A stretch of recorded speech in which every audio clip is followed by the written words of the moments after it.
பெட்டி செட்டு பிரிச்சு ஒரு வாரம் ஆகுது. இந்த பெட்டியை வந்து நம்ம இடத்துக்கு ஒரு தனி இடத்துல கொண்டாந்து வச்சிருந்தோம். யார் பார்த்த வேலைன்னு தெரியல. அத தட்டி விட்டாங்க. இதுல உள்ள ராணி அடிபட்டு இறந்து போச்சு போல இருக்கு. அந்த ஈக்கெல்லாம் தூக்கிட்டு வந்து வெளியே போட்டுருச்சு. நமக்கு பெரிய பிரச்சனை என்ன அப்படின்னா, இயற்கையை கூட நம்ம சமாளிச்சிடலாம் போல இருக்கு. ஆனா சில மனிதர்கள்னால வந்துட்டு ரொம்ப கஷ்டப்படுறோம், துன்பப்படுறோம். இத பாருங்க, இந்த ஈனி வந்துட்டு இந்த பெட்டி ரொம்ப கஷ்டப்படும்.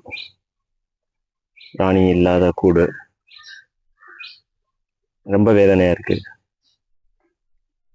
நமக்கு புதுசா ஒரு பிரச்சனை சார் ஆரம்பமாயிருக்கு. என்ன அப்படின்னா, நெல் வயலை ஒட்டி வச்சிருக்க தேனி பெட்டி எல்லாம் வந்து இடம் மாத்துற மாதிரி ஒரு சூழ்நிலை உருவாக்கிட்டு இருக்கு. இது என்ன பண்றாங்க அப்படின்னா, களைக்கொல்லி போட்டுக்கிட்டு இருக்காங்க. அது களைக்கொல்லி முடிச்சுட்டு அடுத்து என்ன பண்ணுவாங்க அப்படின்னா, பயிர் கொஞ்சம் வளர்ந்ததுக்கு அப்புறம் வழக்கம் போல பூச்சி மருந்து அடிக்க ஆரம்பிச்சிருவாங்க. இந்த வாடகைக்கு வந்து நம்ம தேனி பெட்டிலாம் வந்து ரொம்ப சிரமப்படும். இப்போ பெட்டியெல்லாம் வந்து இடம் மாற்றி வைக்கணும். வேற வழி இல்லை. அதுக்கான முயற்சி அடுத்த கட்டமா எல்லாத்தையும் சமாளிச்சு தானே ஆகணும். சரி, பார்ப்போம், சந்திப்போம்.